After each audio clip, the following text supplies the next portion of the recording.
সৌরাষ্ট্রে সোমনাথঞ্চ শ্রীশৈলে মল্লিকার্জুনম উজ্জয়িনং মহাকালম ওঙ্কারং মমলেশ্বরং। Hello বন্ধুরা, আমরা আজকে এসেছি গড়বেতা দ্বাদশ শিবালয়ে। তো আমাদের সঙ্গে রয়েছেন নয়ন রঞ্জন চক্রবর্তী মহাশয়। উনি আপনাদেরকে মিডিয়া 24/7-এ গড়বেতার বেশ কিছু দর্শনীয় স্থান সম্বন্ধে বলবেন। তো প্রথম আমরা নিয়ে এসেছি ওনাকে দ্বাদশ শিবালয়ে। তো আপনারা দেখতে থাকুন আমাদের চ্যানেল মিডিয়া 24/7, আর সাবস্ক্রাইব করুন, শেয়ার করুন, লাইক করুন। আমরা চাইছি পশ্চিমবঙ্গ সহ সমস্ত দেশের সমস্ত স্থানগুলোকে তুলে ধরতে আপনাদের সামনে। তো যতটা পারবো সেইভাবে আমরা আস্তে আস্তে এগিয়ে যাব। আপনারা ইউটিউবের নিচে সাপোর্ট বটনে গিয়ে আপনারা কিছু আমাদেরকে সাহায্য করতে পারেন। তো আমাদের সঙ্গে থাকুন, শেয়ার করুন। ধন্যবাদ। আমি শ্রী নয়ন রঞ্জন চক্রবর্তী, আমার বাড়ি আগ্রা। এই গড়বেতাতে পাশেই গড়বেতা স্কুলেই পড়াশোনা করেছি। গড়বেতাতেই আমার জীবনের বেশিরভাগ অংশ এখানেই কাটে। তাই দ্বাদশ যে শিব মন্দির, এই দ্বাদশ জ্যোতির্লিঙ্গ সম্বন্ধে আমি এখন কিছু আপনাদের শোনাতে চাই। এটি হলো গড়বেতার দ্বাদশ শিবালয়, অর্থাৎ 12 শিব মন্দির, এবং সঙ্গে আছে লক্ষ্মী জনার্দন বিগ্রহ।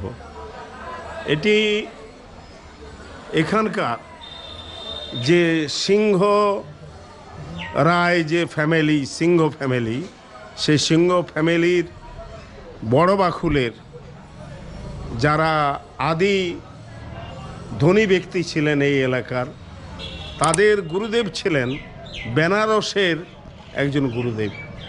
এই বেনারসের গুরুদেব শিষ্যকে ওই সিংহবাড়ির বড় বাকুলের যিনি মালিক ছিলেন তাকে নির্দেশ করে, তোমার যে ধন সম্পত্তি টাকা পয়সা যা আছে এটা নিয়ে এমন একটা জিনিস করে দাও যাতে এই এলাকার মানুষের একটা সুবিধা হয়। কারণ আমরা জানি সৌরাষ্ট্রে সোমনাথঞ্চ শ্রীশৈলে মল্লিকার্জুনম উজ্জয়িনং মহাকালম ওঙ্কারং মমলেশ্বরং পারল্লং বৈজনাথঞ্চ দাকিনং ভীমশঙ্করম সেতু বন্ধে তু রামেশং নাগেশং দারুকাবনে হিমালয়ে তু কেদারং ঘৃষুনেশং শিবালয়ে এতানি জ্যোতির্লিঙ্গানি শরণেন সপ্ত জন্মকৃতং পাপং শরণেন বিনশ্যতি। অর্থাৎ 7 জন্মকৃত যে পাপ, সেই পাপ এই ভারতবর্ষের যে দ্বাদশ জ্যোতির্লিঙ্গ, এই দ্বাদশ জ্যোতির্লিঙ্গ দর্শন করলে সপ্ত জন্মের পাপ দূরীভূত হয়। তাই বেনারসের ওই গুরুদেব এখানে তার প্রতীকী স্বরূপ। কারণ তখন এত ট্রেন বাস যাতায়াতের অনেক রকম অসুবিধা ছিল, বিপদ সংকুল রাস্তা, জঙ্গল দিয়ে হাঁটতে হতো। এবং ওই যে বললাম যে কোথায় মহারাষ্ট্র, যেখানে 5টি জ্যোতির্লিঙ্গ আছে, গুজরাট, বিহার, চারদিকে সারা ভারতবর্ষ জুড়ে এই 12টি জ্যোতির্লিঙ্গ। এগুলি সফর করাতেই বোধহয় একটা মানুষের জীবন চলে যাবে।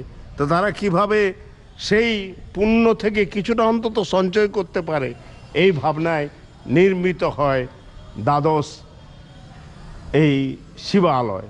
এবং এই যে মন্দিরগুলি, সেই মন্দিরগুলিতে যে শ্লোকটি আমি বলে গেলাম, এটাতে লেখা আছে শ্রী ভীমশঙ্কর, এটাতে আছে রামেশ্বরম।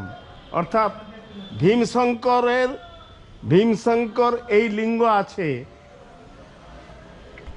ডাকিনী পর্বত, এটা হচ্ছে মহারাষ্ট্রে। আর রামেশ্বরম, এই রামেশ্বরম মন্দির আমরা জানি, সবাই জানি, যেটি রামচন্দ্র যেই রামেশ্বরের পূজা করেছিলেন সেই জন্য রামেশ্বর। এটা দক্ষিণ ভারতে আছে শ্রী রামেশ্বরম। এটি হলো নাগেশ্বর। এই নাগেশ্বর মধ্যপ্রদেশের এবং মহারাষ্ট্রের মধ্যবর্তী জায়গা, একটা সীমানা মতো জায়গায় সেখানে আছে নাগেশ্বরের মন্দির, এবং এই নাগেশ্বরের মন্দির খুব সুন্দর।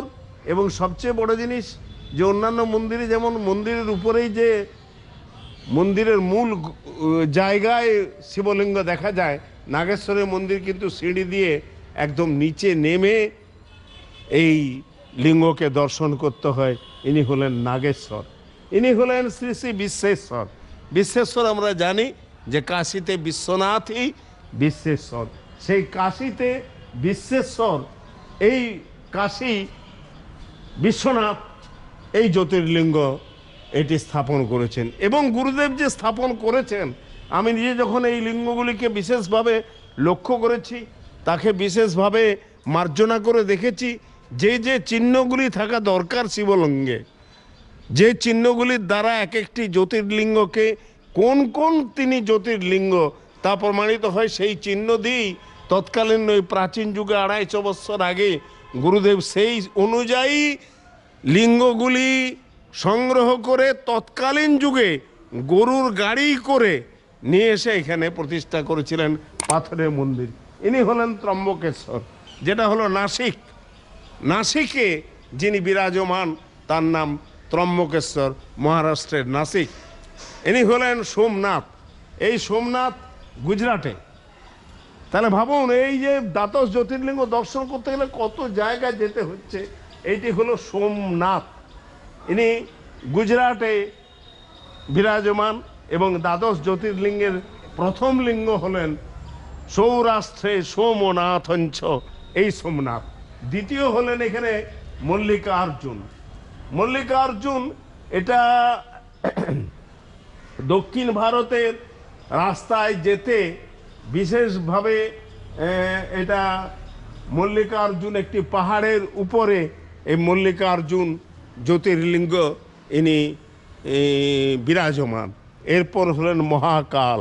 এই মহাকাল আমরা জানি যে এখানে প্রতিদিন প্রভাত সময়ে ভস্মা আরতি হয় উজ্জয়িনীতে, উজ্জয়িনাং মহাকালম।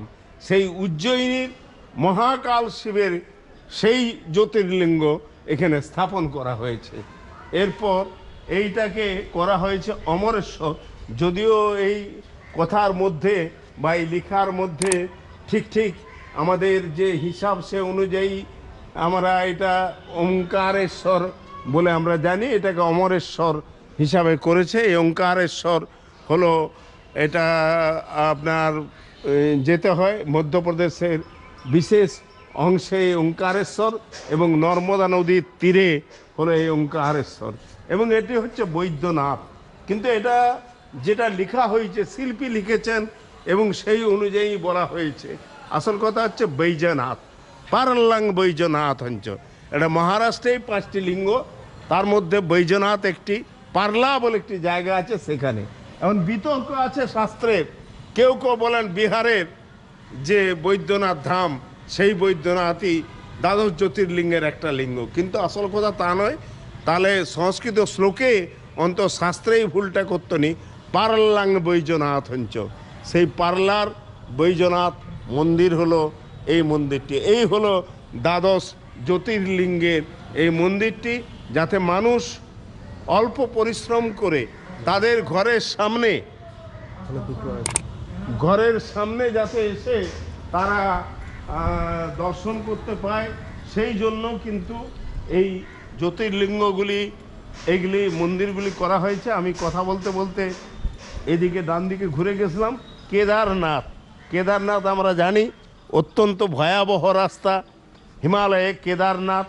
এবং এই কেদারনাথ একটি জ্যোতির্লিঙ্গের মধ্যে ভীম যখন বৃষরূপী শিবকে ধরার চেষ্টা করেছিল, সেই সময় শিব ছুটে পালাচ্ছিল।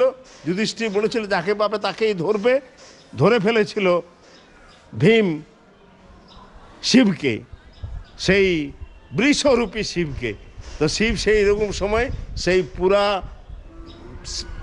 বৃষের পিঠের আকারের এই লিঙ্গ হলো কেদারনাথ, যা কয়েক বছর আগে বিরাট ধরনের তাণ্ডবে আচমকা মেঘ ভাঙা বর্ষণে সে কেদারনাথ আজ ধ্বংস হয়ে গেছে। তবু মন্দির এমনই শিব মহিমা মন্দির আজও অটুট, এখনো বহু ভক্ত কষ্ট করে এই কেদারনাথ দর্শন করতে যান। এর পরের হলো ঘুষণেশ্বর। এই ঘুষণেশ্বর হচ্ছে অজন্তা ইলোরা যে স্থান, দর্শনীয় স্থান, তার পাশেই হলো ঘুষণেশ্বর। ইনি হলেন দ্বাদশ জ্যোতির্লিঙ্গের 12তম লিঙ্গ হলেন এই ঘুষণেশ্বর। এই ঘুষণেশ্বর শিব মন্দিরে, এখানে মন্দিরে ঢুকতে গেলে কোনো সময় কোনো পুরুষকেই তার উপরের দিকের গেঞ্জি জামা এসব কিছু না পরে অনাবৃত অবস্থায় এই মন্দিরে প্রবেশ করতে হয়। এই হলো দ্বাদশ জ্যোতির্লিঙ্গ। এটা দর্শনে সপ্ত জন্মের পাপ দূরীভূত হয়। এছাড়া সিংহবাবুরা এই সামনেই ইনারা যেটা করে গেছেন সেটা হচ্ছে ওনাদের কুলবিগ্রহ লক্ষ্মী জনার্দন প্রতিষ্ঠিত আছেন। এই লক্ষ্মী জনার্দনের রাস উত্থান বিভিন্ন সময়ে যে সমস্ত উৎসবগুলি আছে সেই উৎসবগুলি আজও এই সিংহ বংশের সমস্ত যারা বংশধরগণ আছেন তারা সেইভাবে এটাকে সেই ধারা ইনারা বজায় রেখেছেন, সেইভাবেই চলছেন। এবং লক্ষ্মী জনার্দনের সেবা পূজা ইত্যাদি করার জন্য নির্দিষ্ট ব্রাহ্মণ আছেন। সেই ব্রাহ্মণ প্রতিদিন এই দ্বাদশ জ্যোতির্লিঙ্গের পূজা করেন এবং লক্ষ্মী জনার্দনের তিনি পূজা করেন। এবং তার সঙ্গে সঙ্গে সামনেই বাঁদিকে আছে সত্যনারায়ণ মন্দির। সেই সত্যনারায়ণ মন্দিরেও সত্যনারায়ণ আজ দীর্ঘদিন যাবৎ, প্রায় 150-200 বৎসর যাবৎ তিনিও পূজিত হয়ে আসছেন। এছাড়া আমাদের গড়বেতার সর্বশ্রেষ্ঠ মন্দির হলো সর্বমঙ্গলা মন্দির। এরপর আমরা এই দ্বাদশ জ্যোতির্লিঙ্গ, দ্বাদশ শিব মন্দির আমরা দর্শন করলাম। এরপরে আমরা যাব গড়বেতার অধিষ্ঠাত্রী দেবী সর্বমঙ্গলার মন্দির।